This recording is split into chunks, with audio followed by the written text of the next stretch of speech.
안녕하세요, 여러분. 무탈하게 잘 지내고 계세요? 저도 다양한 감정과 다양한 경험들을 통과하면서 삶을 꾸려나가고 있습니다.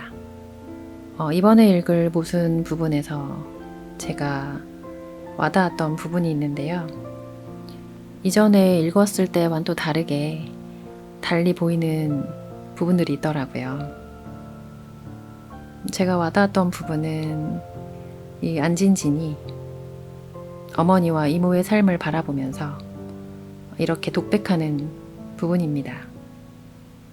내가 어머니와 달랐던 점은 이종 사촌들에 대한 질투심을 감쪽같이 잘 숨기며 살아왔다는 것이었다. 그것마저 숨기지 못하고 여기저기 질질 흘렸다면, 만약 그랬다면 내 인생은 더 이상 볼 것도 없는 완벽한 실패작이었을 것이다. 이 부분이었어요. 들으시는 분들께서는 어느 부분이 마음에 와닿고 기억에 남게 되실지 궁금한데요. 자, 그럼 모순 읽어보도록 하겠습니다. 5. 희미한 사랑의 그림자. 나는 왜 갑자기 어딘가에서 그 남자의 냄새나는 양말을 깨끗이 빨아놓고 잠들 수도 있다고, 그럴 수도 있다고 생각했을까? 사랑을 시작한 사람들에게 한 달은 모자란 시간 때문에 한없이 짧다. 또한 사랑을 시작한 사람들에게 한 달은 무엇이든 다 이룰 수 있을 만큼 한없이 넉넉한 시간이기도 하다. 그 한 달 동안 사랑을 완성할 수도 있고 또한 사랑을 완전히 부셔버릴 수도 있다. 6월이 지나고 7월이 되었을 때 나는 그것을 알았다. 지나간 한 달이 나와 김장우의 사이를, 그리고 나와 나영규와의 사이를 깜짝 놀랄 만큼 발전시켜 버렸다는 것을. 이렇게 말해버리면 사람들은 분명 비웃음을 참지 못하고 반드시 되물을 것이다. 너 안진지는 지금 동시에 두 남자를 사랑하게 되었다는 유행 지난 고백을 하고 있는 것인가? 아니다. 그것은 결코 아니다. 나는 사랑을 말할 때 양념처럼 끼어드는 철없는 심파, 이루어질 수 없는 사랑에 대한 그릇된 숭배를 몹시 견딜 수 없다고 생각하며 여지껏 살아왔다. 아니다. 아니다. 이 모든 진술은 다 허망한 것들이다. 지금 사랑에 대해 말하고 있지만 그것은 순서에 어긋나도 한참 어긋나는 것이다. 나와 김장우 혹은 나와 나영규 사이에 지난 한 달 동안 큰 발전이 있었던 것은 사실이지만 내 입장에서 본다면 그것은 감정의 발전이지 사랑의 발전은 아니다. 나는 아직 사랑이라는 것에는 입문도 하지 않았다고 생각한다. 내가 누군가에게 정색을 하고 사랑한다고 말할 수 있는 날이 올 것인지 그것조차 나는 알 수가 없다. 아마도 내겐 사랑에 꼭 필요한 맹목이란 것이 없는지도 모른다. 그럼에도 불구하고 지금 막 맹목적이지 못한 사랑이 하나 시작되려 하고 있다. 그러나 탐색은 여전히 계속될 것이며 선택은 마지막 순간까지 어려울 것이다.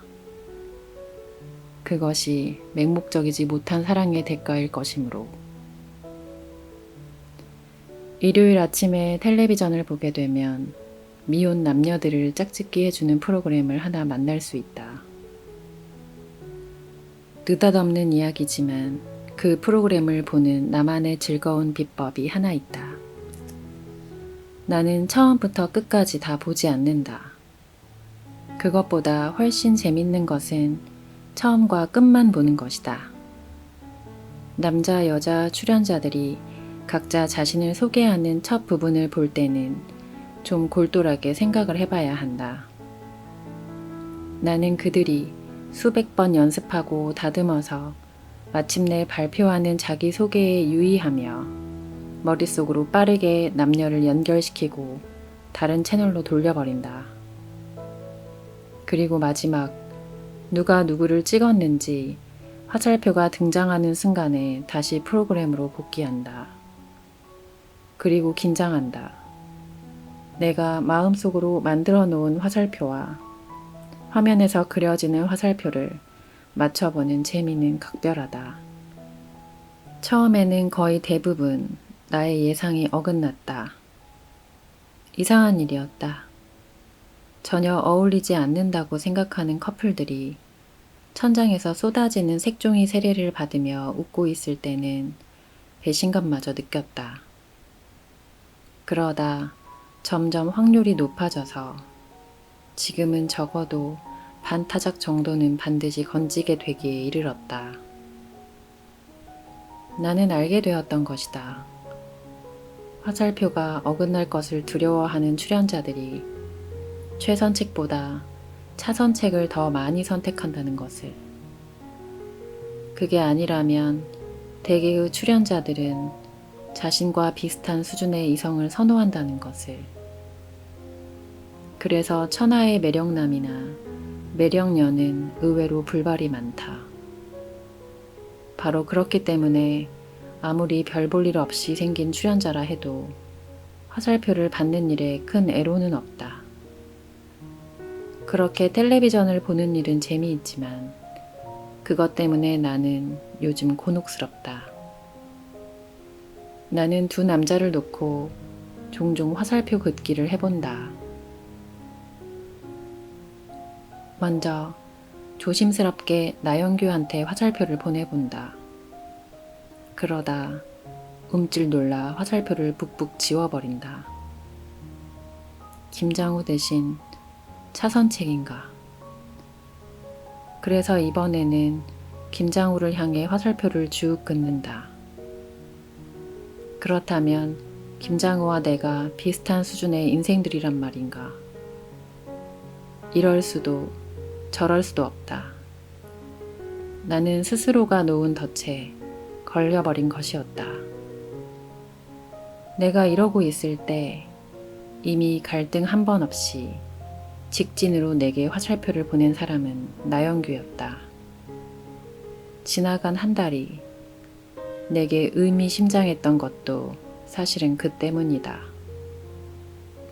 그는 이미 확고하게 마음을 정했다고 했다. 처음부터 그랬다고 했다. 망설임 끝에 희미하게 화살이 날아왔다는 자국만 남기고 있는 쪽은 김장우였다. 김장우라는 사람, 원래 처음부터 그런 사람이었다. 희미한 선. 김장우를 설명하기 위해서는 우선 희미한 선부터 말해야 할 것이다. 이 말을 자칫 김장우라는 인물의 뚜렷하지 못한 성격이나 별다른 특징 없는 외모를 지칭하는 것으로 해석하면 곤란하다. 오히려 김장우의 사람됨은 그 반대쪽에 있다. 김장우는 의외로 강한 성격이며 군중 속에 섞여 있어도 곧 눈에 띄일 만큼 호리호리하고 뚜렷한 이목구비를 가지고 있었다. 특히 그의 선량한 미소와 눈빛을 사람들은 아주 인상적으로 기억하는 편이었다. 희미한 존재에게로 가는 사랑. 이렇게 말하면 보다 정확해질지도 모르겠다. 강함보다 약함을 편애하고 뚜렷한 것보다 희미한 것을 먼저 보며 진한 향기보다 연한 향기를 선호하는 세상의 모든 희미한 존재들을 사랑하는 문제는 김장우가 가지고 있는 삶의 화두다. 나는 그렇게 느낀다. 그래서 그는 세상을 향해 직진으로 강한 화살을 쏘지 못한다. 마음으로 사랑이 넘쳐 감당하기 어려우면 한참 후에나 희미한 선 하나를 긋는 남자. 지난 5월에 남도 여행에서 열흘 만에 돌아온 김장우는 처음으로 자신이 찍어온 야생화 사진 몇 장을 내게 선물로 주었다. 거기 희미한 것들을 사랑하고 애달파하는 그의 집착이 여실히 드러나 있었다. 이거 실 풀꽃이야. 실처럼 가늘고 눈처럼 흰 꽃이 하늘을 향해 총총 피어있는 모습이 너무 예쁘지. 이런 몸을 하고 바위틈에서 자란다면 믿겠니? 실 풀꽃. 한 줌 입김에도 꽃잎들은 눈가루 날리듯 떨어지고 말 듯하다. 그 넓고 넓은 산속에서 이런 희미한 꽃을 찾아내는 사람. 자, 이건 흰 젖제비꽃. 만나기 정말 힘든 꽃인데 운 좋게 찍을 수 있었어. 이름처럼 너무나 소박해서 좋아. 인화된 흰 젖제비꽃은 무성한 타원형 잎들 속에 숨죽인 모습으로 5송이쯤 피어있다. 이건 큰 들별꽃. 다음 장소로 이동하느라고 계곡을 건너다가 기슭에서 이 꽃을 발견했는데 김장우는 잠시 말을 잇지 못했다. 놀라 쳐다보니 눈에 눈물이 글썽글썽했다. 푸른 잎사귀 속에 숨어서 저토록 아련한 큰들 별꽃들이 깜빡깜빡 조용히 빛나고 있는 거야. 안진진, 나 그냥 울어버렸다. 너무 작아서. 아니, 저 홀로 숨어서 이렇게 아름답게 살아도 되는가 싶으니까 무지 눈물이 나대. 이건 큰들 별꽃의 아름다움을 반도 담아오지 못한 거야. 라고 덧붙이면서 김장우는 자신의 눈물을 계면적어 했다. 김장우는 흰 꽃을 좋아한다. 산과 들에 피는 야생화들을 다 사랑하지만 그래도 자기를 가장 압도하는 꽃은 흰색이라고 했다. 그는 이번에도 봄에 피는 야생화 중에서 흰 꽃만을 찍어봤다고 했다. 큰 들볕 꽃을 찍느라고 필름을 5통도 더 썼다면서 김장우는 그 사진을 계속 만지작거렸다. 나는 김장우의 마음을 눈치챘다. 큰 들별꽃 사진 나 주세요. 안진진한테도 이 꽃이 감동을 주었나? 아직 눈물이 글썽거려질 정도는 아니지만 좋아, 가져. 실꽃풀하고 흰젖 제비꽃도 주세요. 이것도? 안진진한테 주려고 가져온 거 다 알아요. 작품 사진 들고 온 것. 이번이 처음이잖아요. 좋아하면 줄까 해서 들고 왔지. 김장우는 사진을 봉투 안에 정성스럽게 담아 내 쪽으로 밀어놓았다. 그리곤 괜히 민망해서 시선을 이리저리 황망하게 돌렸다. 김장우와 만나면 나는 이렇게 선명해진다. 그는 희미한 것들을 사랑하고 나는 가끔 그것들을 못 견뎌 한다. 큰 들별꽃 사진은 그날로 내 방벽의 가장 중심에 걸렸다. 그 좌우로 실꽃풀과 흰 젖제비꽃도 걸었다.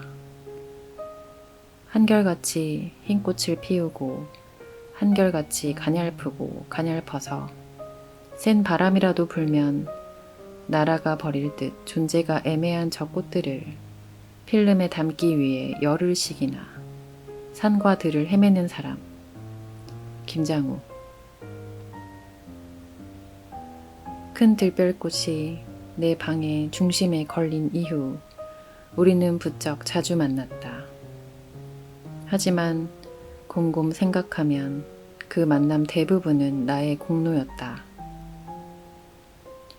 토요일인데 오늘도 야근하는 거야? 전화를 걸어놓고 묻는 김장호의 말. 나영규라면 대뜸 진진씨 토요일인데 나와요. 내가 맛있는 점심 사주죠. 라고 말했을 것이다. 글쎄 어디서 만날까? 어디가 좋을까? 갑자기 생각이 안 나네. 내가 먼저 만나도 좋다고 말하면 이번에는 약속 장소를 생각한다고 침묵. 전화기 저편에선 생각에 잠겨있는 김장호의 희미한 숨소리만 들리고 나영규라면 당장 1시간 후에 뉴욕제 가 라고 명쾌하게 결정했을 일들이다. 뭐 먹을까? 안 진진 좋은 대로 먹지 뭘. 나영규라면 뉴욕제가 주변에 맛있는 집, 멋있는 집들 샅샅이 파악하고 있을 텐데 김장호와 만나면 모든 먹거리들이 다 신통찮아진다. 자, 이제 어디로 가지? 영화나 한 편 볼까? 가만히 있자. 이 근처 어디 가까운 극장 없나? 점심 먹고 헤매다 가까스로 영화나 한 편에 합의하고 다시 한참을 헤매서 극장을 찾아내면 어김없이 만나게 되는 매진 사례. 볼만한 영화는 전부 매진이야. 할 수 없지 뭐. 우리 슬슬 걷자. 걷다가 다리 아프면 커피나 한 잔 마시고.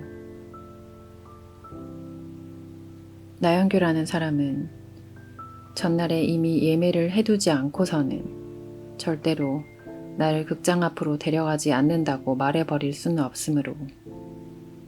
그리고 김장우와 보려다 표를 구하지 못한 영화 중에는 나영규와 본 영화도 가끔은 있으므로 나는 암표를 구할 생각 같은 것은 추호도 하지 못하는 김장우에게 불평을 하지는 않는다.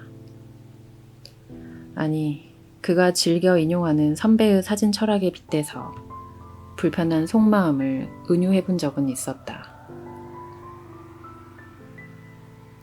언제나 최고의 셔터 찬스는 한 번뿐, 2번 다시는 오지 않는다. 좋다고 느껴지면 망설이지 말고 무조건 셔터를 누르는 습관을 길러야 한다. 훌륭한 순간 포착, 그곳에 사진의 진가가 존재한다. 김장호는 여러 번 내 앞에서 이 문장을 암송했다. 자기가 좋아하는 감동적인 인물 사진을 주로 발표하는 작가의 메시지였다.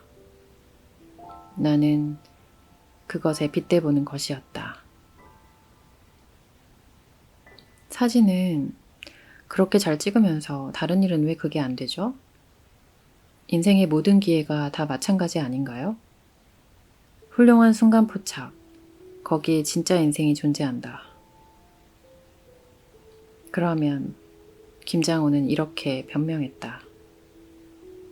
안진진, 인생은 한 장의 사진이 아니야. 잘못 찍었다 싶으면 인화하지 않고 버리면 되는 사진하고는 달라. 그럴 수는 없어. 하긴 그랬다. 사진은 정지된 하나의 순간이고 인생은 끝없이 흘러가는 순간순간들의 집합체인 것을, 멈춰놓고 들여다볼 수 있는 게 아닌 것을. 그래서 우리의 데이트는 거의 대부분 시끄럽고 복잡한 거리에서 이루어졌다.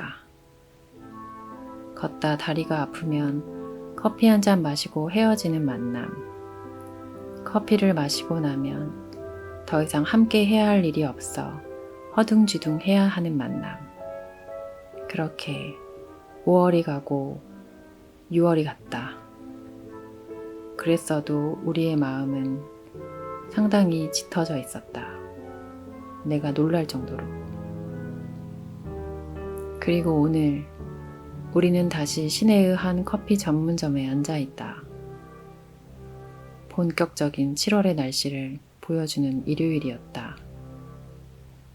다음 주 중에 다시 여름에 피는 야생화들을 찍기 위해 산으로 떠난다는 김장우와 오늘을 함께 보내려고 나는 약간의 편법을 썼다. 먼저 약속을 신청하는 주인공과 만난다는 내 원칙을 고수하다가는 김장우와의 만남은 거의 불가능이었으므로, 그리고 항상 먼저 약속을 신청하는 사람은 예외 없이 나영규였으므로, 그래서 나는 오늘 아침 걸려온 나영규의 전화에 대고 전에 하지 않던 수선을 부렸다. 나는 그가 오늘의 주도 면밀한 데이트를 위해 바쳤을 며칠간의 준비 기간을 천연덕스럽게 뭉개버릴 수 있을 만큼 야비한 사람은 못 되었다. 미안해요. 갑자기 일이 생겼어요. 오늘 약속은 지킬 수 없지만 내일은 만날 수 있어요. 내일 퇴근 시간에 맞춰서 영규 씨 회사 앞으로 나갈게요. 어떡하죠? 정말 어떡하죠? 나영규는 내 수선을 기꺼이 받아주었다. 괜찮아요. 그럴 수도 있죠. 좋아요. 내일은 밤 11시까지 나랑 함께 있어준다고 약속해요. 얼마든지요. 11시 반까지 함께 있어도 좋아요. 하하하. 나영규의 커다란 웃음소리가 김장우와 앉아있는 지금까지도 귓가에서 맴돌고 있다. 아까부터 다 마신 커피잔을 만지작거리며 우두커니 앉아있는 저 남자를 만나기 위해 내일 저녁 시간을 송두리째 담보 잡히고 여기에 나온다. 안진진. 나가요. 어딜? 깜짝 놀라 쳐다보는 김장우. 멋진 곳을 알고 있어요. 자동차 가지고 왔죠? 귀찮아서 버스 타고 왔는데 하도 고물이라서 시내에 들고 오기가 미안해. 환경미화에 거슬리거든. 태평스럽게 웃고 있는 김장우를 끌고 나와 나는 택시를 잡았다. 어디 가려고? 두 번째, 어디 가냐고 묻는 김장우. 우선 장우 씨 집부터 가요. 그런 다음 그 고물차 끌고 나랑 교회로 드라이브 해요. 시내는 답답하잖아요. 그러지 뭐. 김장우는 아무래도 괜찮다는 듯이 또 씩 웃는다. 저 웃음. 그는 모든 말과 말 사이를, 모든 행동과 행동 사이를 언제나 웃음으로 연결짓는다. 마치 수채화 붓으로 연푸른 선 하나를 짧게 긋듯이 씩. 김장우의 오래된 국산 지프는 완전 폐품 덩어리였다. 처음부터 중고차를 산 데다가 지난 몇 년간 험한 산길로만 끌고 다녔으니 성할 리가 없었다. 겉은 그렇다 해도 자동차 내부까지 쓰레기 더미인 것에 대해서는 아무리 김장우라 해도 쩔쩔맬 만큼 미안한 모양이었다. 안진진을 태우고 달릴 줄 알았으면 어젯밤을 꼬박 새어서라도 깨끗이 청소를 했을 텐데 이거 어쩌지? 이런 차 타도 괜찮은 거야? 여기저기 긁히고 우그러진 지프차에 높이 올라타서 발에 채이고 손에 걸리는 먼지와 쓰레기들을 물리치며 달리는 것까지는 괜찮았을지 몰라도 승차감은커녕 얼굴 근육이 일그러지도록 심하게 덜덜 떨리는 것만은 사실 괜찮지 않았다. 그것뿐인가. 에어컨은 작년 여름에 이미 고장이 났지만 기계가 만들어내는 찬바람이 싫어서 고치지 않고 있다는 게 아닌가. 무더위를 해결하기 위해서는 거리에 후텁지근한 바람이라도 얻어야 했고, 그러려면 싫어도 왁자한 거리의 온갖 소음까지 다 받아들여야만 했다. 이건 결코 내가 예상했던 드라이브가 아니었다. 우선 대화가 안 되는 것이었다. 어느 방향으로? 김장우가 힘들여 핸들을 조작하며 거의 외치듯이 물으면 문산 방향, 임진강 보러 가요. 나 역시 이렇게 손 나팔을 만들어 그에게 대답을 한다. 어디라고? 다시 되묻는 김장우. 먼지가 부옇게 앉은 앞 유리창에 손가락으로 문산, 임진강이라고 써주는 나. 나는 지금 지난번 나영규와 같이 갔던 드라이브 코스를 김장우와 함께 고스란히 다시 달려보자는 것이었다. 그때 나쁘지 않았던 것도 이유였을 테고 이런 아이디어라도 내지 않고서는 저녁 시간까지 김장우와 더불어 길게 버틸 수 있는 방법이 전혀 없었다. 시내에 있다 하더라도 사정은 마찬가지였다. 나영규가 자신만만하게 나를 데리고 갔던 음식점에 일주일 정도 시차를 두고 나는 김장우를 데리고 가는 것이었다. 나영규가 치밀하게 조사해서 발굴해 놓은 멋진 찻집도 천연덕스럽게 김장우에게 소개했다. 나영규가 아니었다면, 그랬다면 김장우와 나는 도무지 어떻게 시간을 보내야 하는지 알 수 없어서 더욱 쩔쩔맸을 것이다.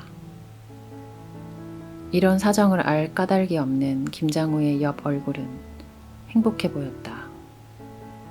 시끄러운 거리의 소음도, 벌써부터 등짝을 축축하게 적셔놓은 더위도 그에게는 아무런 문제가 되지 않는 것 같았다.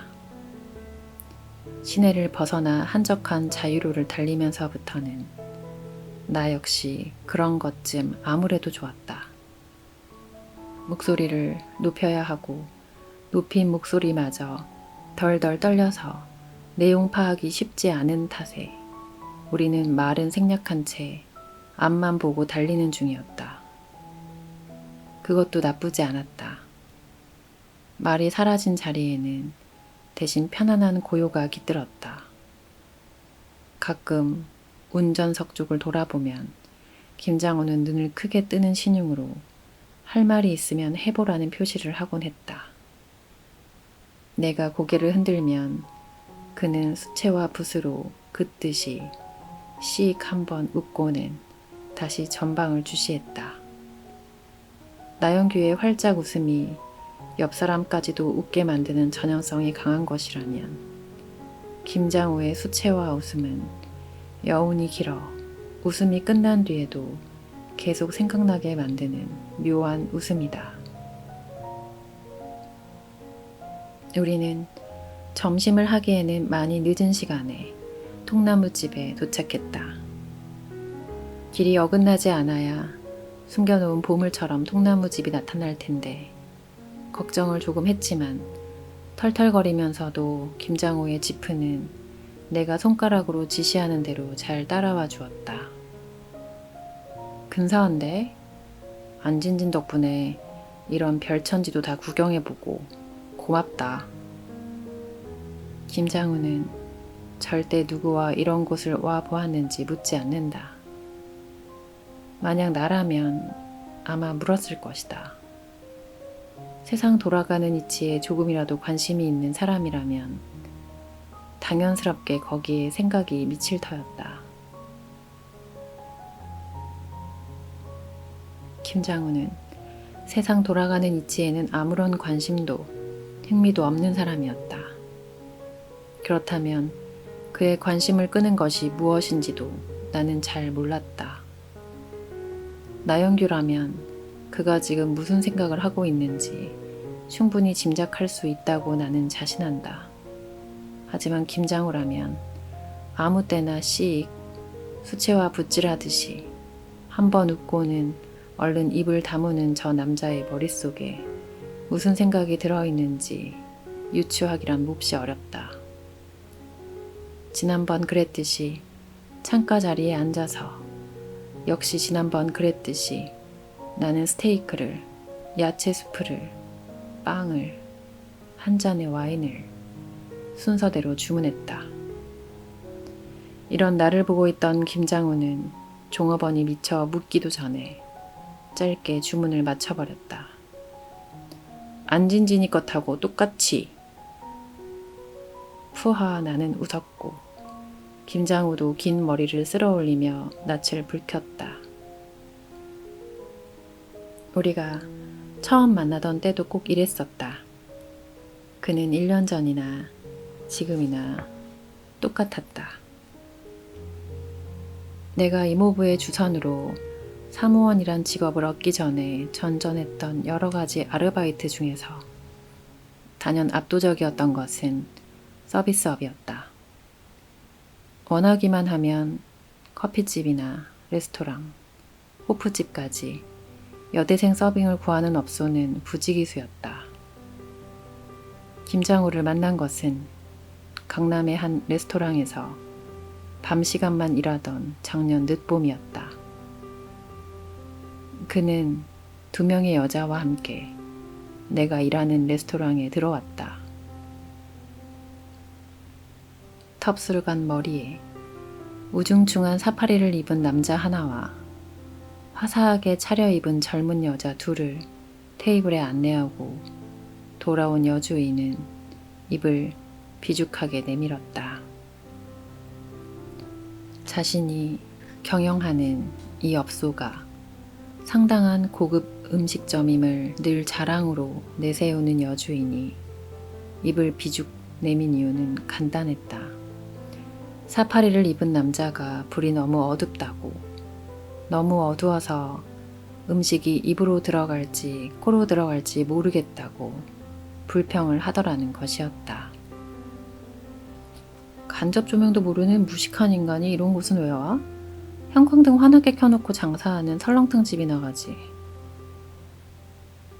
그래서 주문은 내가 받으러 갔다. 두 여자는 각자 다른 메뉴를 선택했다. 각자의 메뉴에 따른 세부 사항들까지 일일이 묻고 답하다 보니 자연 여자들을 상대하는 시간이 길었다.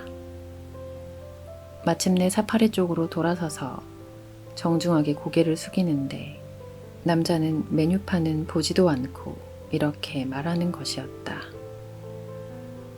손 실장 것하고 똑같이. 네? 처음에는 손 실장이란 말을 확실히 알아듣지 못했었다. 그래서 머뭇거리고 있었는데 이 남자 다시 말씀하시기를 그럼 이 부장 것으로 이러는 것이었다. 알고 보니 동행한 젊은 여자들은 그의 사진을 사주는 어린이책 전문 출판사의 실장과 부장이었다. 그런데 더 난처한 일은 식사 후에 일어났다. 잊어버리지도 않지만 음식값은 모두 12만 4천 원이었다. 젊은 여자 중에 하나가 이런데 많이 다닌 척 하느라고 시킨 비싼 와인만 아니었다면 그가 가지고 있는 돈으로 얼추 맞았을지도 몰랐다. 그는 10,000원짜리 8장과 1,000원짜리 5장 위에 주민등록증을 얹어 내밀면서 얼굴을 붉혔다.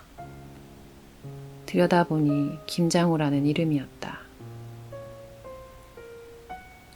이거면 충분할 줄 알았죠. 내일 바로 가져다 드리겠습니다. 여자들은 이미 나가고 없었으며 여주인은 친구가 와서 손님 테이블에 앉아 있었다. 사파리 주머니에 손을 푹 찌르고 내 처분만 바라고 있는 덩치 큰 남자. 나는 한순간도 망설이지 않고 주민등록증을 돌려주었다.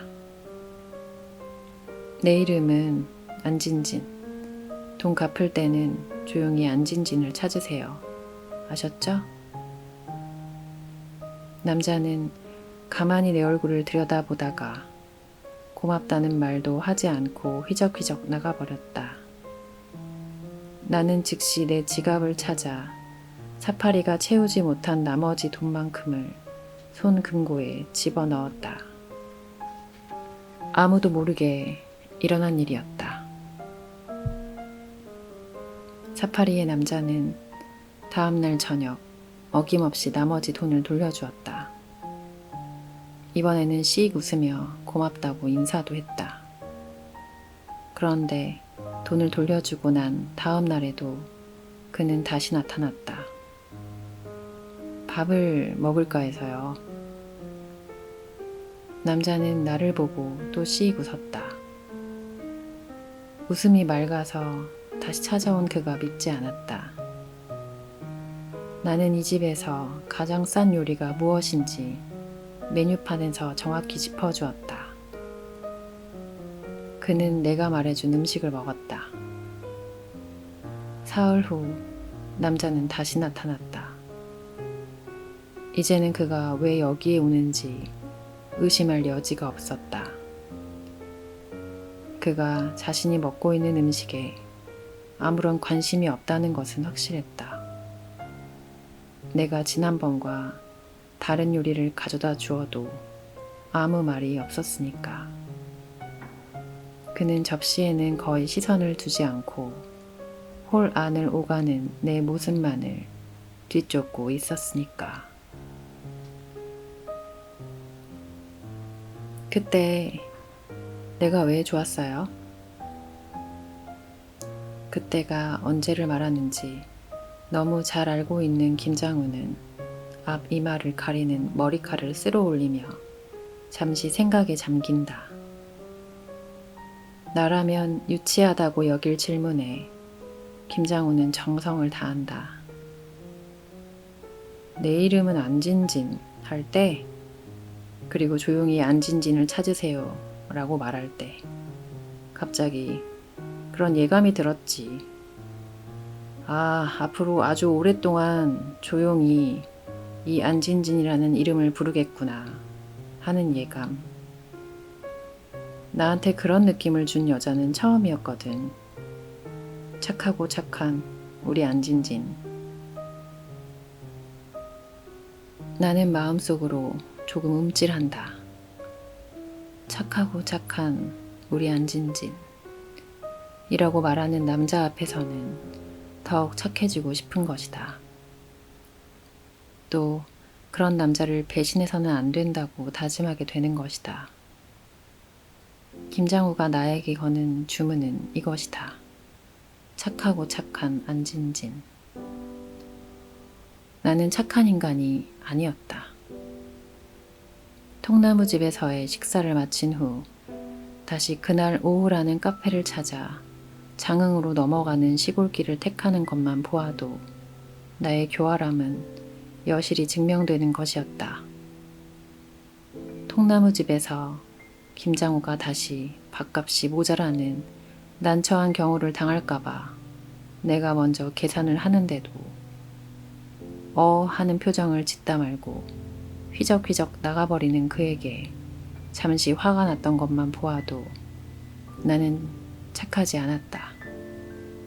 그렇지만 차를 세워둔 주차장 화단에서 무더기로 피어있는 보라색 비비추를 발견하고 환호성을 지르는 김장우를 오래 미워할 수는 없는 노릇이었다.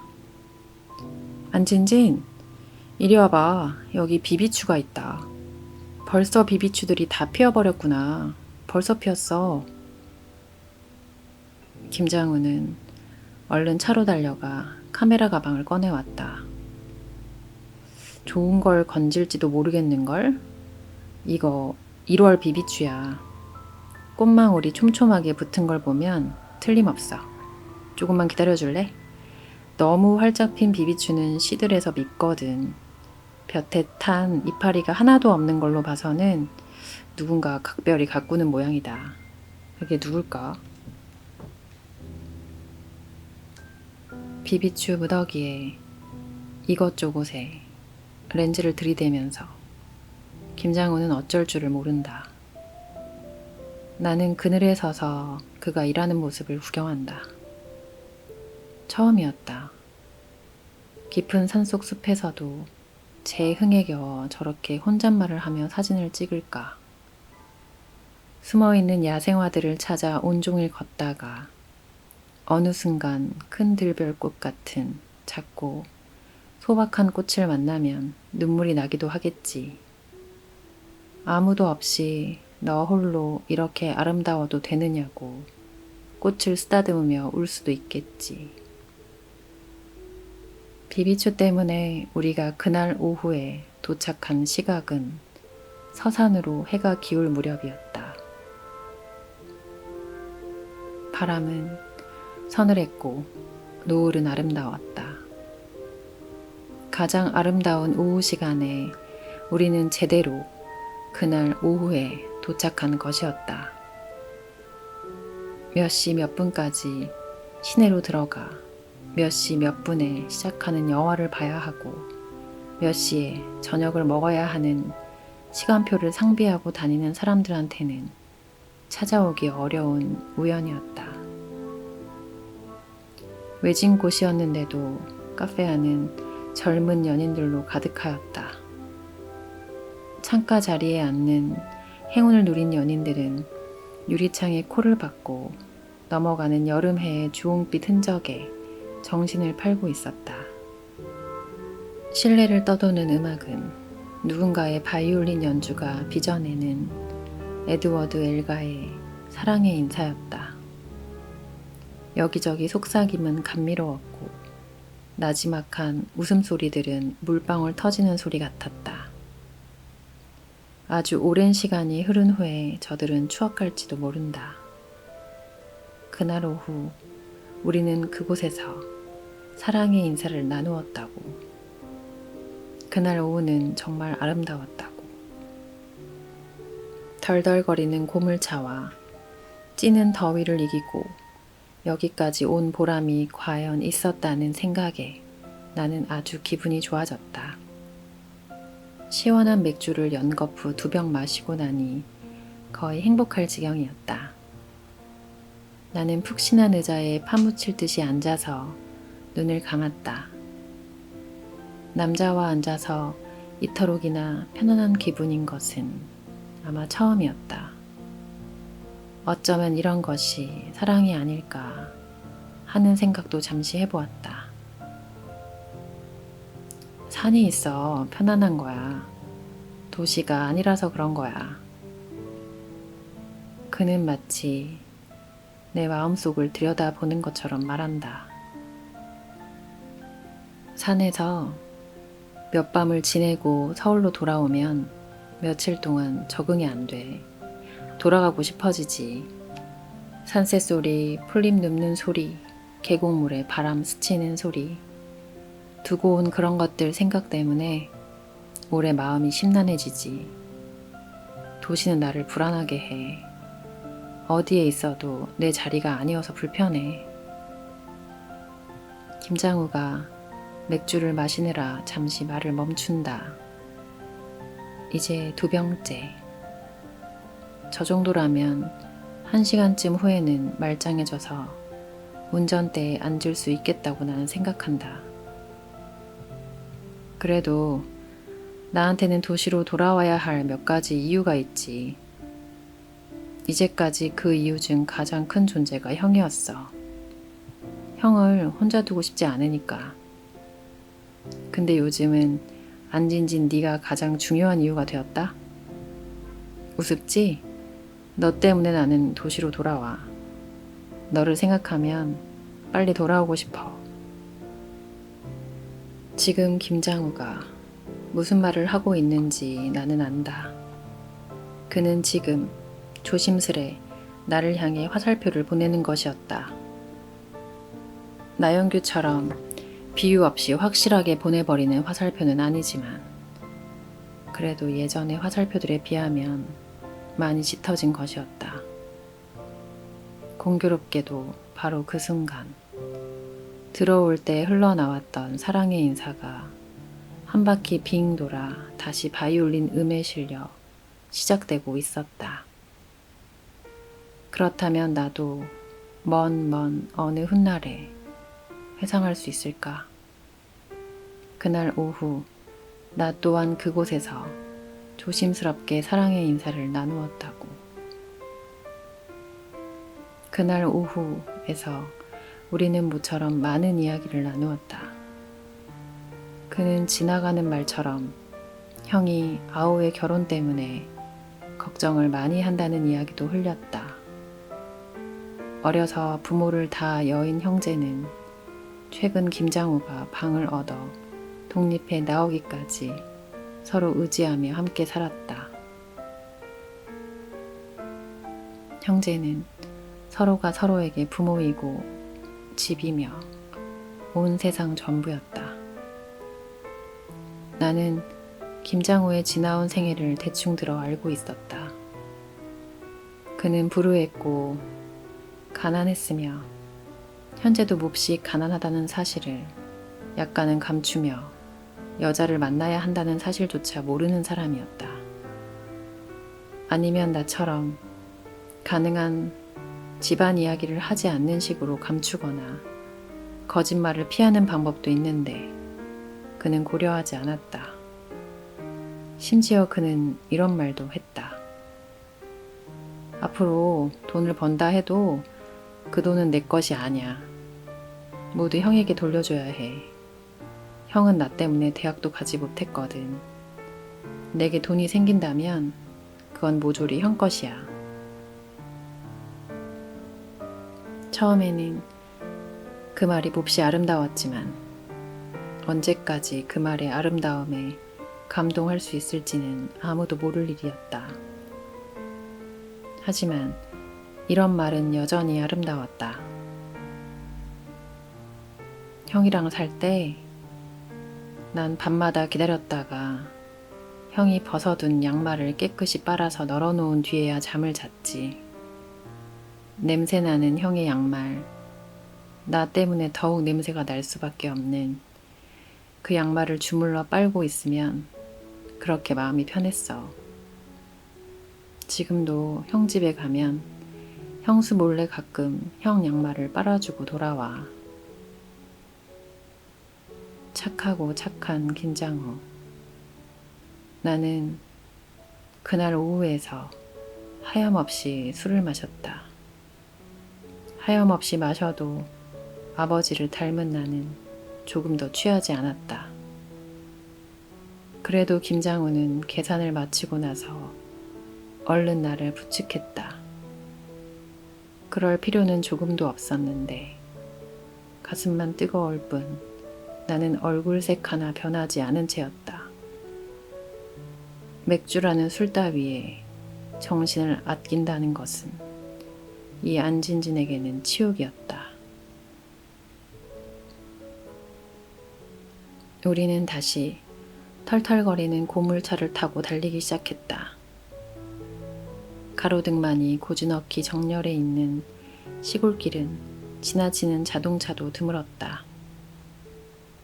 창문으로 불어오는 바람에 머리칼을 날리며 김장우는 가끔씩 나를 돌아보았다. 왜? 안진진이 혹시 술주정할까 해서. 시익 웃는 김장우. 잠깐 차 세워봐요. 나는 화급히 외친다.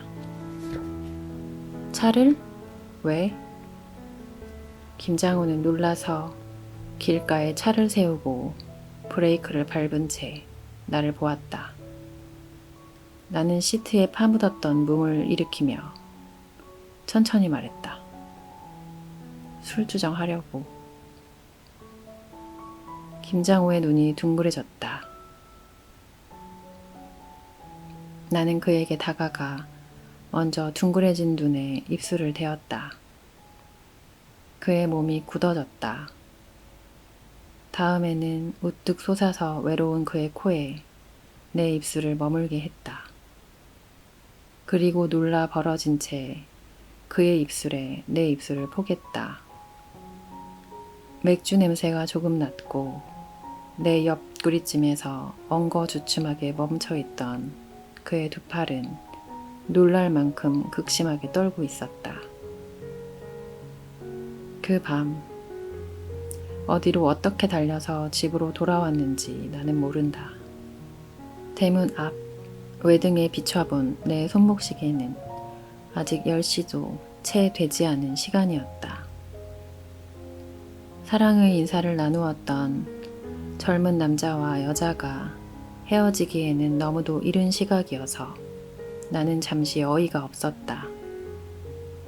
대문 옆 담장에 기대어 나는 피식 웃었다.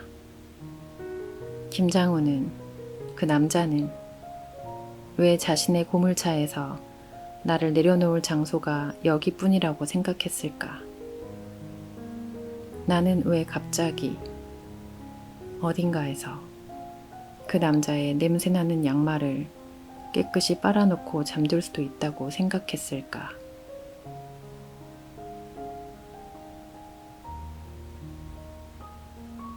(6) 오래전 그 10분의 의미.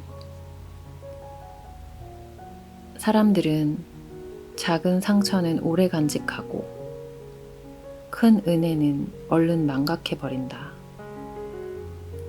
상처는 꼭 받아야 할 빚이라고 생각하고 은혜는 꼭 돌려주지 않아도 될 빚이라고 생각하기 때문이다. 대부분의 사람들은 인생의 장부책 계산을 그렇게 한다. 무더웠던 7월이 지나고 8월이 되자 더위가 한 곱이 꺾였다. 아직 그럴 때도 아닌데 아침 저녁으로는 서늘하기까지 했다. 이상 저온 현상이라고 했다. 지난번 폭염도 대단했는데 그때도 기상되는 이상 고온이라고 설명했다. 무엇이든 지나치면 다 이상한 것이라는 뜻일 터였다. 모 소로소로 아끼 데스네. 오덴기가 이 데스네. 벌써 가을입니다. 날씨가 좋죠? 9월에 일본인들을 상대하는 식품점으로 바꿀 계획인 어머니가 연습하고 있는 문장이 8월에 이미 어울리고 있었다. 날씨야 제멋대로 이건 말건 어머니는 세수를 하면서도 밥을 먹으면서도 늘 일본말을 중얼거렸다. 이라시아이 마세, 호시모노와 민나 소오에테 이마스. 어서 오세요. 원하는 것은 다 있습니다.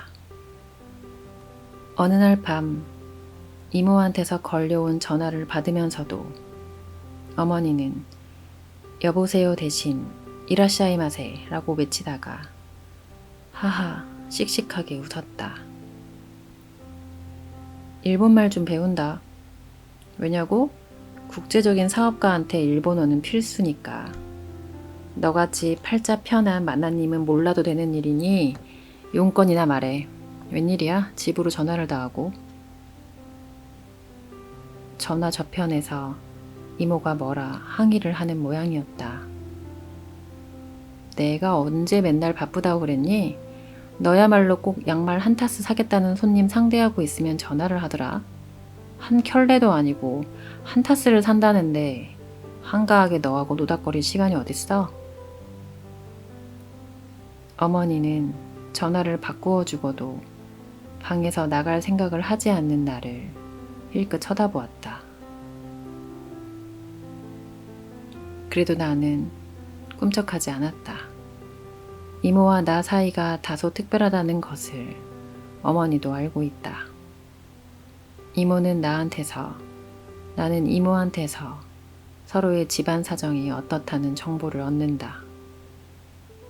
이모와 내가 아니라면 우리 두 집안은 한층 더 소원했을 것이다. 그렇지만 지난 결혼기념일에 내가 이모에게만 장미꽃을 한 다발 사다 준 것까지 어머니가 알고 있지는 않을 것이었다. 이모는 의외로 생각이 깊은 사람이다. 이모가 내일 저녁에 집으로 초대한댄다. 며칠 전에 주리랑 주혁이 왔대.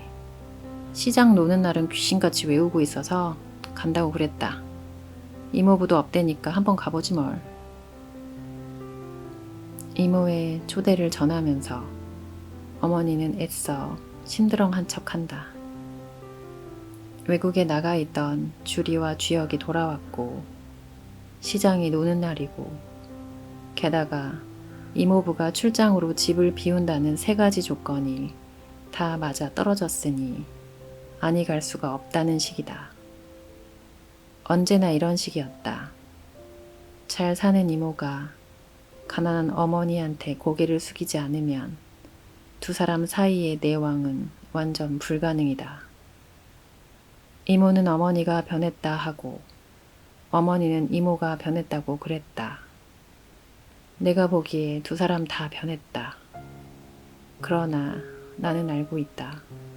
두 사람 모두 상대의 삶에 자유롭지 못하다는 것을. 그것이 바로 쌍둥이의 숙명이라는 것을. 생각해보면 어머니가 싫어하는 사람은 이모가 아니라 이모부였다. 지금은 아니지만 얼마 전까지 적잖이 이모 도움을 받은 것 때문에 자격지심으로 그러는 것이 아니었다. 나와 진모가 어렸던 시절 걸핏하면 한밤중에 이모가 달려와 우리 남매를 긴급 구조해서 이모 집으로 데려가곤 하던 그 무렵에 생긴 앙금이 어머니를 그렇게 만들었다. 소동이 가라앉고 나면 다음날 어머니가 와서 우리들을 다시 집으로 데려가야 했던 그 시절에 종종 보았던 이모부의 차가운 눈빛이 지금도 잊혀지지 않는다는 어머니의 술회를 그대로 옮기면 이런 것이었다. 너랑 진모, 네 이모 차에 실어보내고 네 아버지 몸부림치는 것 온몸으로 막아내고 나면 먼동이 트곤 했었다. 그러면 나는 네 아버지 깊이 잠드는 것 기다렸다가 미친년처럼 허둥지둥 네 이모 집으로 달려가는 거야. 너 그때 1학년이어서 새벽에 데리러 가지 않으면 학교를 못 보내는데 어쩌겠니? 나라고 그 짓을 하고 싶어서 하겠니? 방 하나, 부엌 하나, 달랑이는 집구석에서 애비가 그 난리를 치기 시작하면 너는 부엌으로 숨고 어린 진모는 놀라서 경기를 해대고 이러다 어린 것들 죽이겠다 싶어서 이모를 부르는 것인데, 물론 나도 생각이 있는 년인데 꼭두 새벽부터 남의 집에 가서 벨 누르려면 미안해가지고 꼭 손모가지가 오그라드는 기분이었지. 하지만 어쩌누?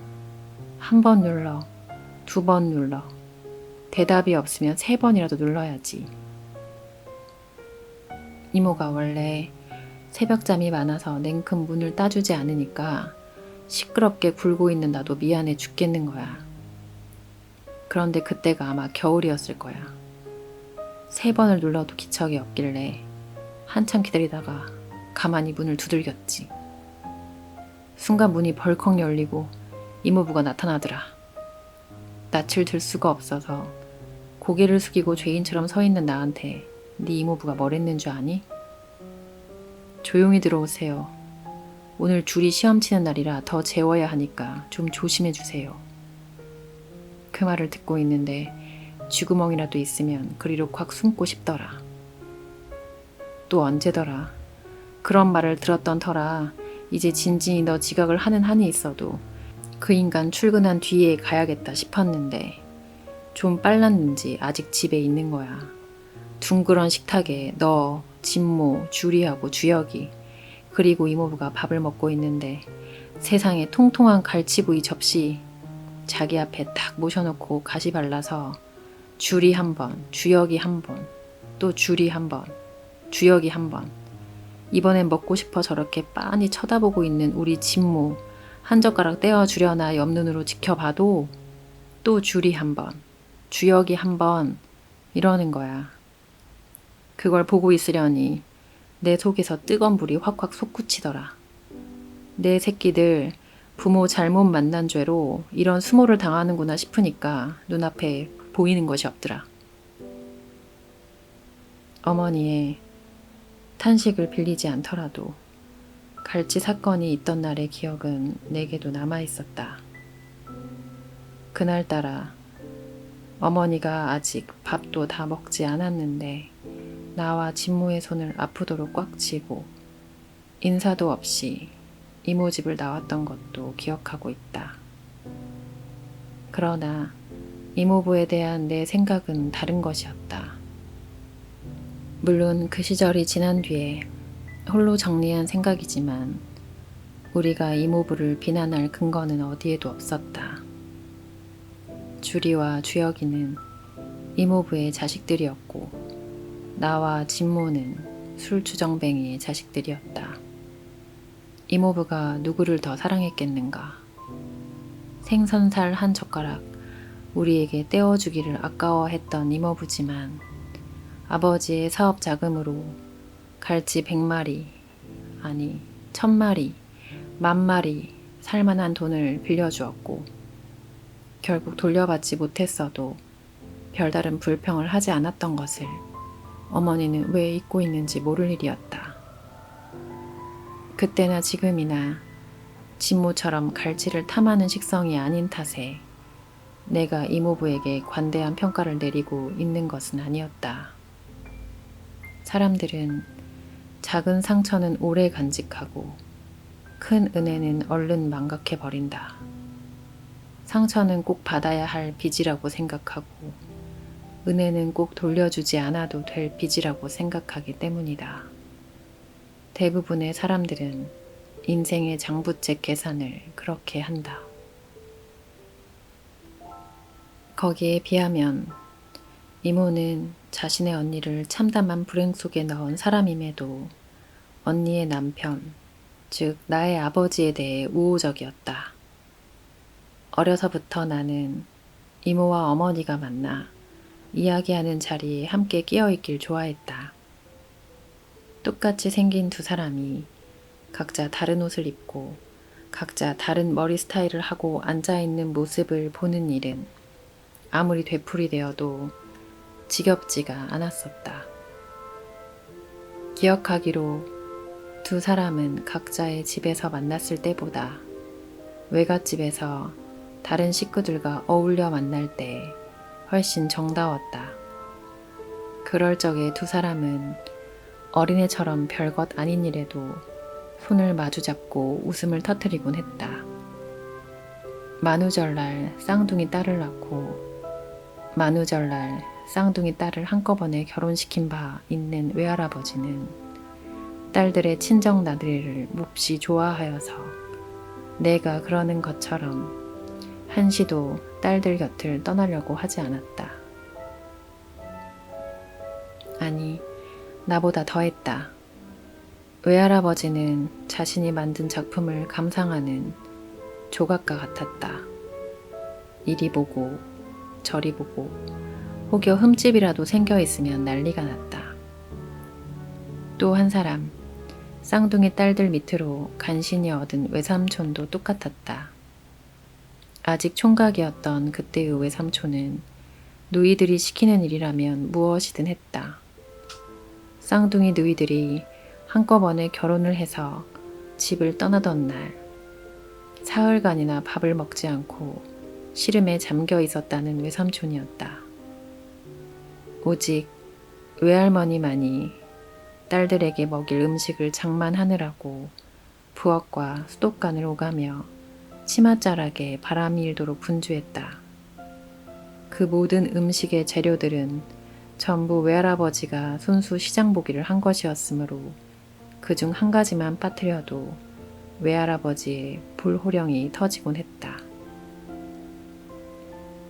이거 왜 이래? 닭다리 사다 준 것은 어디다 빼돌리고 닭고기는 코빼기도 안 보여? 저 애들이 닭다리 튀긴 것을 한 자리에서 10개도 넘게 먹어치우던 생각이 안 나나? 그런 생각을 할 줄 아는 애미라면 어떻게 닭다리를 빠뜨릴 수 있냐고. 아이고 그래요. 나는 생각이 모자라는 애미고 당신은 생각이 넘치는 아버지구랴. 다 큰 딸년들은 방에다 모셔놓고 꼼짝도 못하게 하면서 나 혼자 이 많은 것을 한꺼번에 어떻게 해내라고 그러슈? 여기 갈비도 있겠다. 장조림도 있겠다. 닭다리 튀겨 놓으면 처지기나 하지.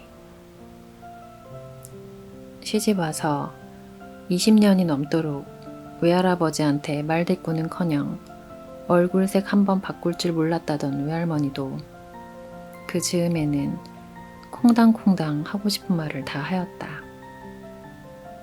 그리고 콩당콩당 하는 말씀일지언정 외할머니의 말이 다 맞았다. 친정에 다니러 온 딸들 손에 물 묻히고 싶지 않은 심정은 외할머니도 매일 반이고 외할아버지가 사들인 음식 재료는 언제나 필요 이상으로 많았으므로. 그러나 어머니와 이모의 친정 나들이가 언제나 오순도순 했던 것만은 아니었다. 어쩌다, 아니 필연적으로 도마에 오르게 마련인 아버지의 악덕은 외갓집의 단란한 풍경을 해치는 유일한 회방꾼이었다. 성격이 괄괄한 외할아버지는 아버지 이야기만 나오면 그 때려 죽일 놈 하고 부르짖었다. 그보다 더 심한 말을 할 수도 있었겠지만 언제나 빤히 쳐다보고 있는 내가 문제였다. 나는 밖으로 내쫓으려는 어른들의 온갖 가머니설에도 불구하고 꿋꿋이 자리를 지킴으로써 내 아버지가 처갓집 식구들에게 더 이상의 언어폭력을 당하지 않도록 하는데 단단히 일조를 했다. 아버지에 대해서라면 외할머니도 외삼촌도 모두 고개를 저었다. 아버지가 미워서 우리 집에는 한 번도 오지 않는 그들이었다. 외할아버지에 비하면 한없이 섬세하고 유약했던 외할머니와 외삼촌이었지만 아버지 이야기만 나오면 부르르 몸을 떨었다. 제 서름에 겨운 어머니도 이야기의 처음에는 맹렬히 아버지를 비난하고 나섰다. 말하자면 눈물 콧물 닦아가며 아버지가 어떤 일들을 저지르고 다니는지 설명하는 어머니의 애초로운 모습이 도화선이 되는 셈이었다. 그렇게 해서 시작된 내 아버지의 성토 대회에서 가장 중립적인 입장을 유지하는 사람은 이모였다. 본래는 얼마나 착한 사람이었어. 술이 잘못이지. 술만 잡숫지 않으면 천하에 그만한 사람이 없잖아. 형부도 괴로울 거야. 본래 착한 사람이 마누라 팔뚝이 분질러지도록 팬다니? 술 마신다고 다 그런데? 괴로운 것 아는 사람이라면 얼른 정신을 차려야지. 지 마누라하고 새끼들 생각하는 마음이라면 혀를 깨물고라도 술을 끊어야지. 혀를 깨물고라도 하고 말할 때의 외할머니는 정말 자신의 혀를 깨무는 것처럼 비장한 표정이었다. 그런데 참 이상한 일이었다. 초반에 열을 내다가도 모두들 아버지를 비난하고 나서면 슬그머니 그 정도는 아니야. 아니라니까. 그 다음 날은 이불 세 채를 혼자 다 빨아줬는걸. 하면서 남편을 위한 변명을 내곤 하던 어머니도 이모가 하는 아버지 역성은 참 못 견뎌 했다. 하기 쉬운 말이라고 넌 잘도 네 형부 편 든다. 네가 한번 그런 인간이랑 살아보렴. 너라면 사흘도 못 살았을걸?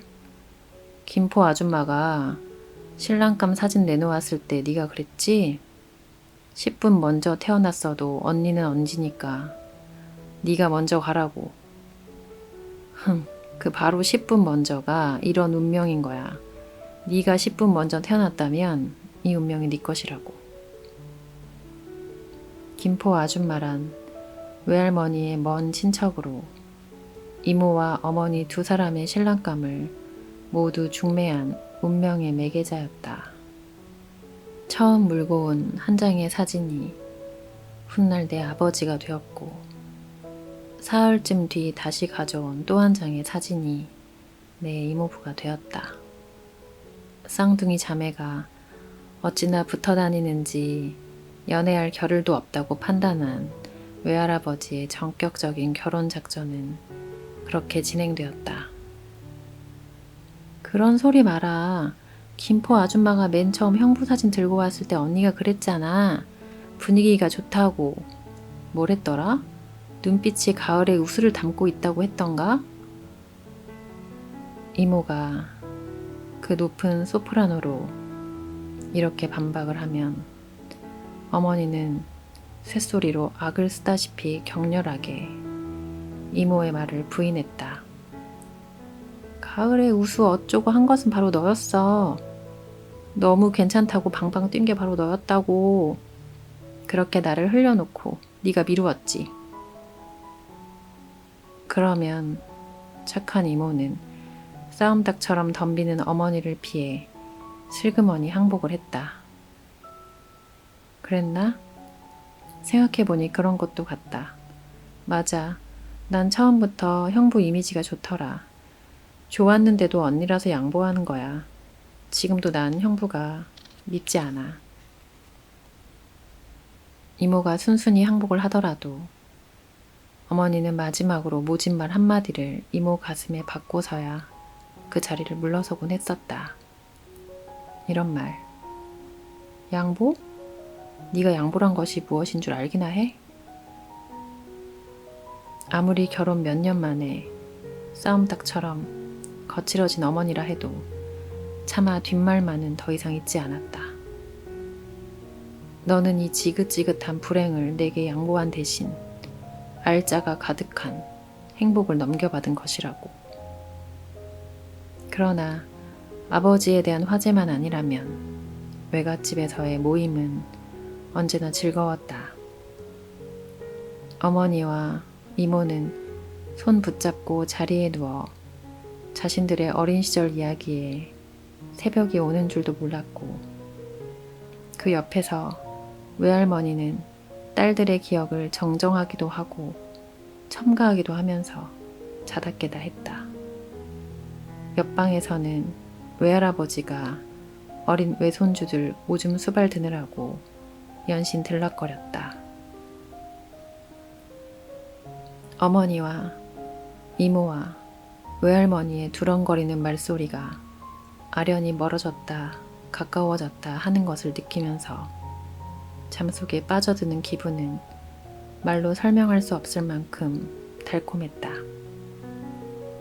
어머니가 울거나 소리치지 않고 오랜 시간 말하는 것을 들을 수 있는 거의 유일한 기회가 어린 안진진의 외갓집 나들이었다.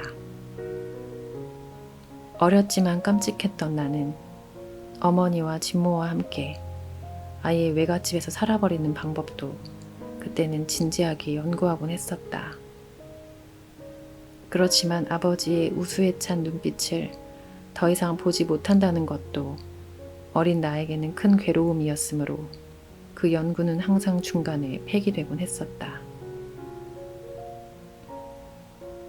이처럼 오순도순했던 외갓집 풍경도 아버지의 폐악이 굳어지면서 점점 뜸하게 연출되었다. 가족 중 누구 하나의 불행이 너무 깊어버리면 어떤 행복도 그 자리를 대체할 수는 없는 법이었다. 어머니도 점차 외갓집 발길을 끊었다. 무소식이 희소식이에요. 그런 줄 알고 걱정 마세요. 가끔씩 외갓집에서 전화가 걸려오면 어머니는 그 말 외엔 아는 것이 없는 사람처럼 똑같은 말만 되풀이했다. 우리 집이 무소식이 희소식이었을 때 이모네는 소식마다 기쁜 소식이었기에 어머니는 외갓집에 대해 더욱 말을 잃어갔다. 우연히 우리 집에 들렀다가 아버지의 폐악을 목격한 외할아버지가 그 괄괄한 성격대로 한판 붙으려다 멱살도 잡아보기 전에 쓰러져 버린 사건이 있은 후로는 안씨 피줄인 나 안진진과 안진모의 외갓집 출입은 금기나 마찬가지가 돼버리고 말았다.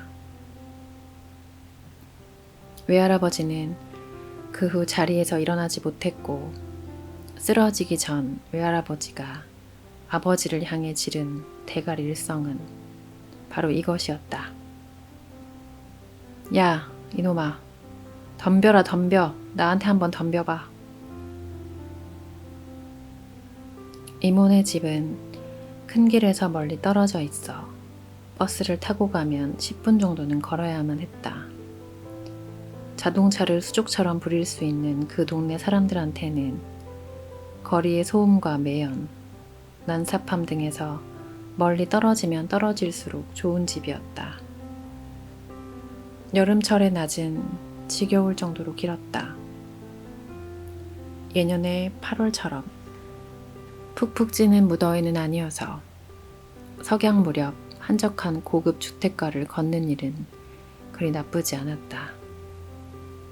높은 담장과 담장 너머의 푸르른 나무들, 가끔씩 느린 속도로 옆을 스쳐가는 검정색 승용차, 말 안 듣는 자식들을 향해 내지르는 거친 엄마들의 악다구니 하나 없이 고요한 그 길의 끝에 누군가 서 있었다. 거기서 왼쪽으로 꺾어 돌아가면 이모 집이었다. 나는 그가 누구인지 금방 알아보았다. 진모였다. 진모라면 내가 초인종을 눌러주지 않는 한 저 혼자 이모 집에 들어갈 위인이 못 되었다. 내 퇴근 시간을 알고 있으니까 이제쯤 도착할 것이라는 시간 계산을 마치고 저기 서서 나를 기다리고 있는 것이다. 길의 끝에 서 있는 진모를 향해 마주 걸어가면서 나는 콧날이 찡해지려는 것을 애써 참았다. 낯선 곳에서 낯설게 만나는 혈육은 언제라도 늘 안쓰럽게 보이는 법이었다. 난 안 가. 아니, 난 못 가. 내가 다가가자 진모는 앞뒤도 없이 불쑥 말했다.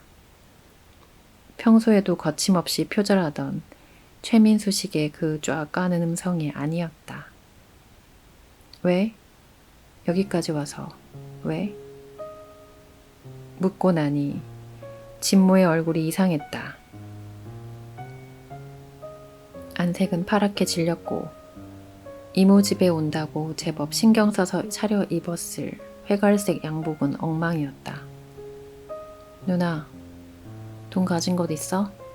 있는 대로 좀 줘. 무슨 일이야? 너 무슨 일 생겼구나. 가슴이 덜컥 내려앉은 나는 진모의 손을 부여잡았다. 그 손이 심하게 떨리고 있었다. 아니야. 기분이 우울해서 그래. 그냥 돈이나 줘. 이모 집에 갈 기분이 아니거든. 내게 잡힌 손을 빼내며 진모는 구겨지고 흙 묻은 양복 바지를 툭툭 털어내는 신용을 했다. 여기까지 오면서 수습할 만큼은 다 했을 것이므로 그런다고 엉망인 매모새가 더 나아질 턱은 없었다. 그 대신 나는 진모의 옷에서, 진모의 머리칼에서, 진모의 입에서 풍겨오는 옅은 술 냄새를 맡았다. 돈은 어디에 쓸 건데? 그러면서도 내 손은 이미 핸드백에서 지갑을 꺼내고 있었다. 어쩐지 안 주고 넘어갈 상황이 아니라는 예감이 들었다. 여행이나 가려고, 멀리 떠나서 며칠 쉬었다 오려고. 제발 며칠 쉬었다 돌아오면 해결될 일이길 빌면서 설마 진모 같은 올챙이 건달에게 감당 못할 큰일이 일어날 리가 있겠냐면서 나는 지갑을 툭툭 털었다. 그런다고 이 안진진인들 무슨 큰돈이 있겠는가. 겨우 며칠 쉬기도 부족할 돈을 받으면서 진모는 고개를 푹 숙였다. 미안해 누나. 돌아서다 말고 진모는 덧붙였다. 비둘기가 나밖에 모르던 그 그 착한 비둘기가 나를 배신했어. 그래서 모든 게 다 엉망진창이 되어버렸어. 그렇게 말을 할 때는 일부러 하지 않아도 최민수거나 알파치노 같았다. 역시 진실은 통하는 모양이었다. 나는 진모가 비둘기의 배신을 말했을 때 벌써 마음을 놓았다. 놀랄 일은 아무것도 없었다. 진모에게 일어나는 문제는 여자를 배신하거나 여자가 배신하는 일이 내용의 전부인 것이었다. 그 외에 무엇이 더 있을 것인가? 사랑의 배신자를 처벌하는 방법은 간단하다. 잊어버리는 것이다. 그것도 아주 완벽하게. 꿈속에서도 생각나지 않도록 완벽하게 잊어주는 것이다. 나라면 그렇게 할 수 있다. 진모는 아마 진모라면 더욱 그렇게 할 수 있을 것이었다. 비둘기의 배신으로 보스의 꿈에 조금 무의미해졌겠지만 그 꿈을 충동질해줄 다른 여자가 또 나타날 것이 틀림없으므로. 그날 이모네 집에서 보낸 시간들도 진모 표현처럼 한마디로 엉망진창이었다. 나야 진모 때문에 이미 불길했었다 하더라도 어머니 또한 한 가지도 제대로 넘어가 주는 것 없이 사사건건 토를 달았다. 이모 집에서 보는 어머니는 늘 그랬지만 그날은 좀 더 완강했다. 나는 어머니를 이해할 수 있었다. 그날따라 이모는 아름다웠고 활기에 넘쳐 있었다. 자식들이 돌아온 것이었다. 그렇지 않아도 종달새 같았던 이모는 나와 엄마까지 와주어서 행복의 절정에 있었다. 행복했던 이모는 넓은 집안 곳곳에 빠짐없이 꽃을 장식했다. 어머니는 죄 없는 꽃부터 비난하고 나섰다. 뭐에 그리 너절하게 꽃들을 늘어놓았니? 안 그래도 마당 천지가 다 꽃이구만. 참 할 일도 없다. 분위기를 좋아하는 이모가 잔잔히 흐르도록 켜놓은 음악도 어머니를 역정나게 했다. 정신사납게 음악은 무슨, 이 기계들은 다 뭐야? 이것도 새 것으로 바꿨구나. 몇백만 원 줬겠어. 맨날 유행가만 듣는 애가 기계는 뭐 하려고 자꾸 비싼 것으로 바꾸는지 참말로 아랫돈이 아야야 하는갑다. 이모가 유행가를 좋아하는 것은 사실이었다. 주리가 어려서 피아노 학원에 다닐 때 이모가 만사 젖혀놓고 열심히 주리 따라서 같이 배운 것도 모두 유행가 때문이었다. 훗날 주리는 배운 실력으로 모차르트를 연주했고 이모는 예스터데이나 그대는 나의 인생 같은 유행가를 연주했다. 지금이라도 이모는 우리가 신청만 한다면 열애나 내 마음 갈 곳을 잃어 같은 곡을 연주해 줄 수도 있을 것이었다. 맨날 유행가만 듣는 주제라고 지청구를 들은 자기 어머니를 위해 주리가 엄마 그럼 오디오 끄고 가시나무 연주해 주세요. 정말 좋던데? 하는 것을 보면 요즘 이모가 연습하는 피아노 곡은 아무래도 시인과 촌장의 가시나무인 모양이었다.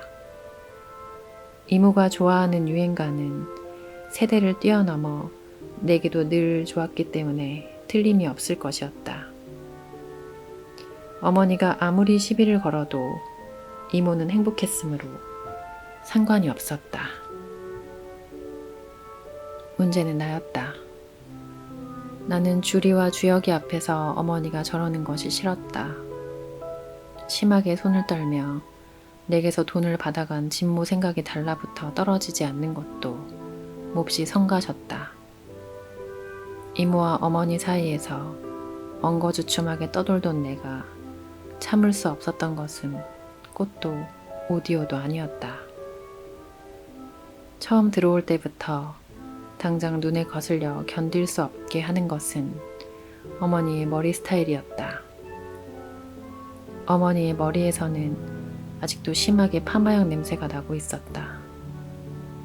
게다가 앞도 뒤도 없이 무작정 튼튼하게 웨이브만 살려놓은 촌스러움이란 차마 바로 보기 어려울 지경이었다. 차라리 적당히 풀어져서 어수선하기만 했던 아침의 모양대로 있어줬다면 내 마음이 이토록이나 참혹하진 않았을 것이었다. 어머니에 비하면 이모는 끊임없이 세심하게 손질을 해주며 가꾸고 있는 이모의 자연스러운 헤어스타일은 얼마나 보기가 좋은가. 푸른색 소매 없는 원피스 아래로 드러난 이모의 동그란 어깨는 얼마나 아기자기한가. 에어컨 바람이 알맞게 식혀준 실내.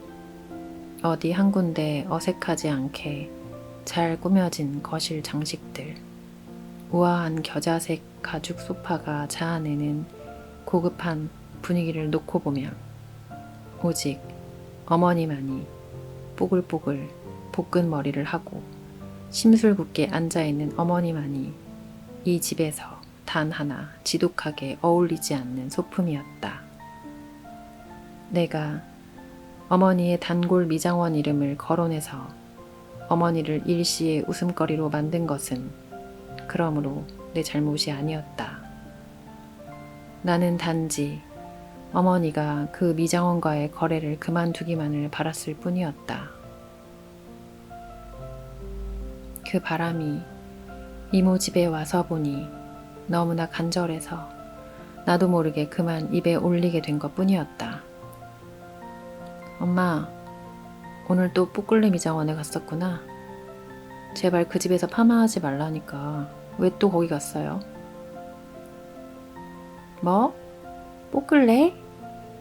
아, 뽀글레라고? 이모는 숫제 거실 바닥에 쓰러져 버렸다. 웃음을 참지 못하는 것은 이모의 약점 중에 하나였다. 주리는 손뼉을 쳐가며 웃어댔다. 주역도 연신 어머니의 머리를 쳐다보며 하하 웃었다. 오죽했으면 주방에서 일하던 가정부까지 달려와 박장대소의 한 몫을 거들었을까. 순식간에 벌어진 이 일에 어머니의 얼굴은 벌겋게 달아오르고 말았다. 나의 실수였다. 뽀글레 미장원이란 명칭에 대해 우리 식구는 이미 아무런 감정도 느낄 수 없었다. 너무나 오래된 어머니의 단골 미장원이어서 지금은 그냥 하나의 이름일 뿐이었는데 나는 참담했지만 어머니는 즉시 기세를 만회해서 정상으로 돌아왔다. 악이 없는 이모가 말끝마다 그 머리 뽀글레에서 볶았어? 하고 놀려도 눈을 흘기다 말았다. 이모 앞에서 어머니가 져본 적은 한 번도 없었다. 주리와 주역이 2층으로 올라간 사이 어머니는 마침내 새로운 시비거리를 찾아냈다. 피아노 치는 아이가 무슨 논문을 쓴다고 방학에도 집에 돌아오지 않겠다는 거야? 논문 때문에 도저히 귀국할 수 없다는 것을 이모가 억지로 불렀다는 말에 대한 어머니의 힐라는 이모뿐 아니라 나에게도 실망을 주기 충분했다. 그 말은 어머니가 주리에 대해 아무런 관심도 없다는 것을 적나라하게 보여주었다. 적어도 이모는 나와 진모의 현재에 대해서는 정확히 알고 있었다. 언니는 주리가 대학 들어가면서 피아노 관두고 미학 전공한다는 말을 몇 번이나 해줬는데 아직도 그런 소리를 해? 어머니는 자신이 지금 무슨 실수를 하고 있는지도 모르고 연거푸 울었다. 주혁이는 지금 대학교 다니는 거야? 아니면 대학원 다니는 거야? 주혁이 미국의 소위 아이비리그에 속하는 명문대학을 우수한 성적으로 졸업했다는 소식을 들은 것이 올해 초였다. 주혁은 대학원에 진학했고 이로써 이모의 두 자식은 모두 박사고지를 향해 맹렬히 돌진하게 된 셈이었다. 나는 이모가 원하는 것이 주리와 주혁이의 박사 학위가 아니라는 것을 잘 알고 있었다. 이모는 자식들이 이제 그만 공부를 마치고 돌아와 주기를 바라고 있었다. 그러나 어림도 없는 일이었다.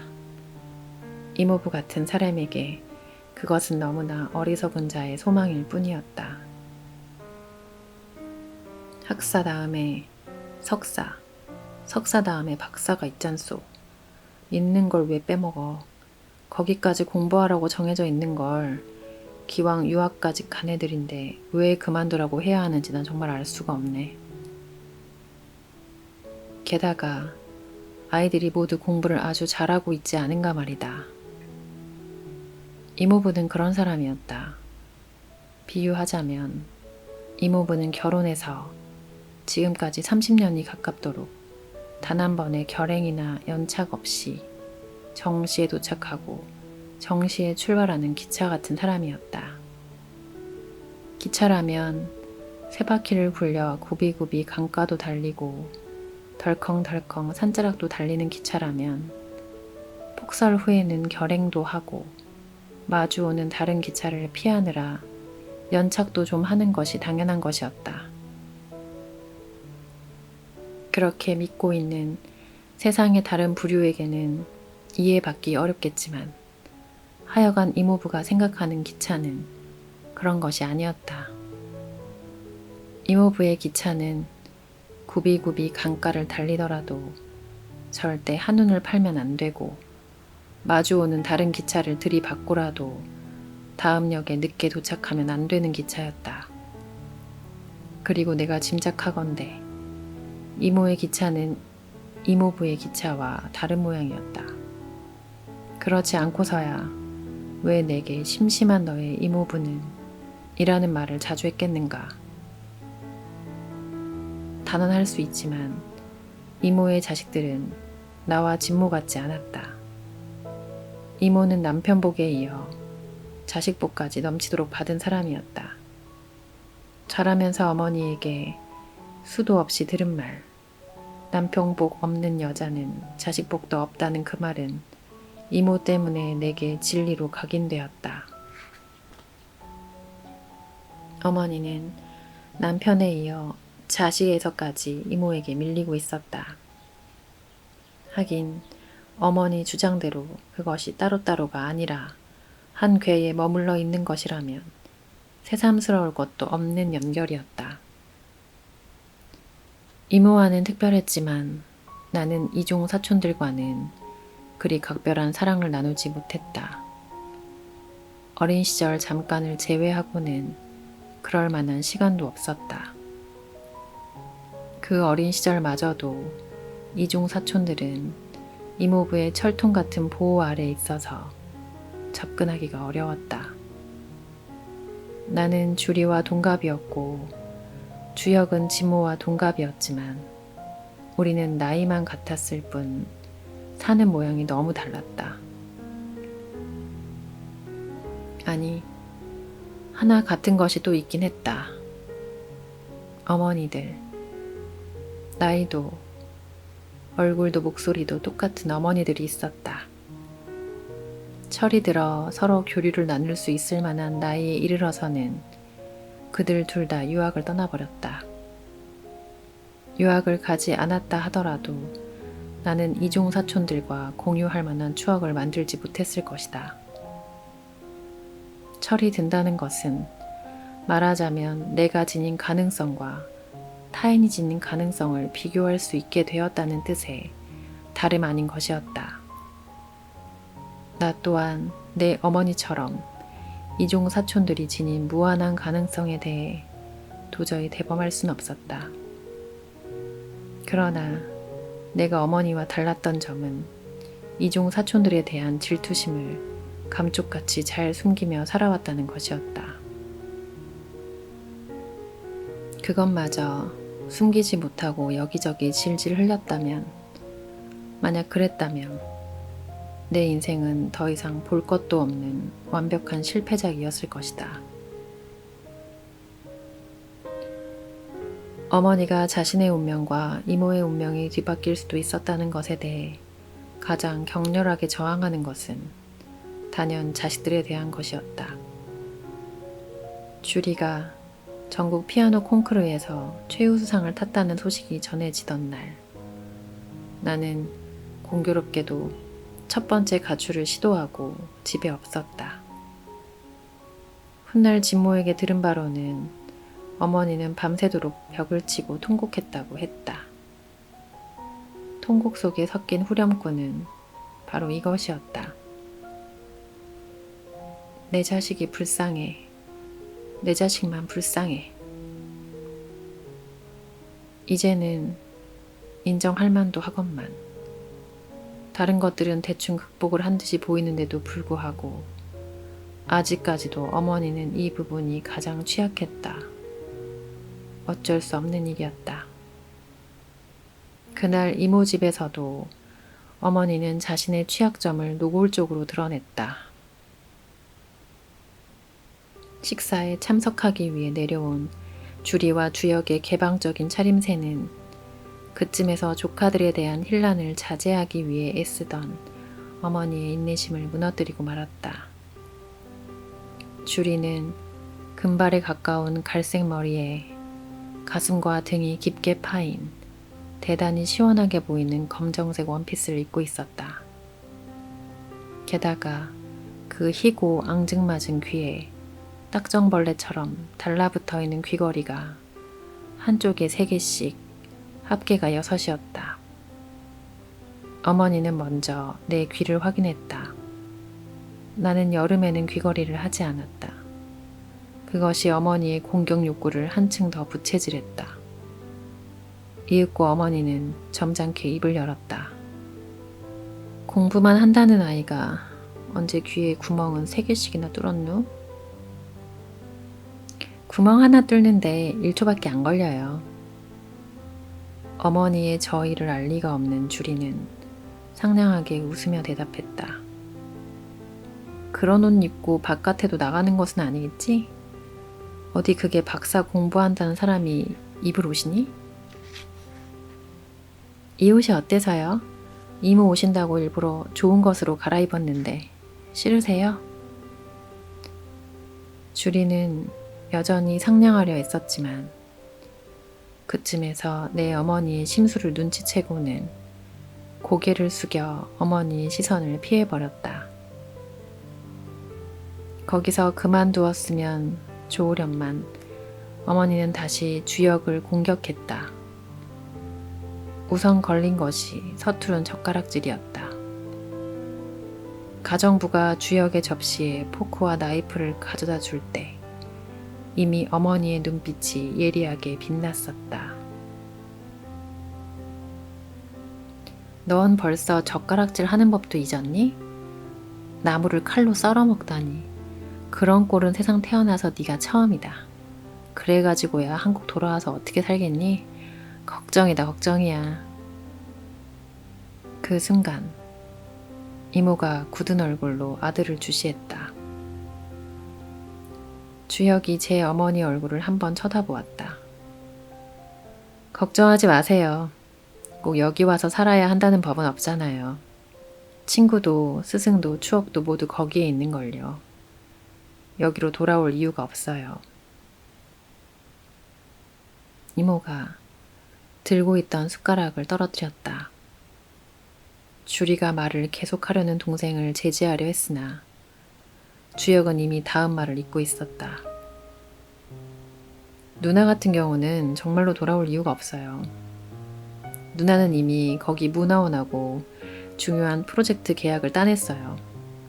논문이 통과되면 대학의 자리도 보장받았고요. 누나가 어느 쪽을 택하든 그건 굉장한 성공인 거예요. 주혁이가 바보 같은 소리를 하고 있네요. 왜 돌아올 이유가 없겠어요? 여기 엄마와 아빠가 계시잖아요. 그것만큼 중요한 이유가 어디 있겠어요. 그렇지 엄마? 주리가 제 어머니의 볼을 쓰다듬으며 방긋 웃었다. 죄송해요. 제가 말을 잘못했어요. 주혁이도 싹싹하게 자신의 잘못을 시인했다. 나는 조용히 이모가 떨어뜨린 숟가락을 주었다. 이모도 굳었던 얼굴을 풀고 새 숟가락을 가져오기 위해 잠시 식탁을 떠났다. 이모가 자리를 비운 사이 주리는 동생을 툭 치며 나무라는 신용을 했다. 주혁은 어깨를 으쓱하더니 다시 익숙한 솜씨로 접시에 놓인 나물을 썰었다. 어머니도 더 이상은 주혁에게 젓가락질로 시비를 걸지 않았다. 그때 이모가 식탁으로 돌아오면서 아들의 둥근 머리통을 아주 잠깐 정답게 쓰다듬었다. 이제 나는 괜찮아 라는 말 대신이었다. 아들도 그런 어머니를 향해 미소를 지어 보였다. 그것으로 푸른 원피스의 이모는 다시 푸른 나무로 완전히 회복되는 듯이 보였다. 이모는 여전히 아름다웠다. 그러나 그 순간 나는 미소 짓는 주혁의 얼굴에서 이모부의 얼굴을 읽어냈다. 지난 4월 프랑스 레스토랑에서 내가 보았던 이모부의 의례적인 미소가 거기 있었다. 아니, 불발이나 연착 따윈 죽어도 용납하지 않는, 그래서 인생을 심심하게 만드는 이모부의 얼굴이 아들인 주혁에게 고스란히 옮겨져 있는 것이었다. 그랬다. 주리와 주혁이는 이모의 자식이기도 했지만 역시 엄연한 이모부의 자식들이었다. 나와 진모가 어머니의 자식이면서 아버지의 삶으로 많은 부분 규정 지어진 것처럼.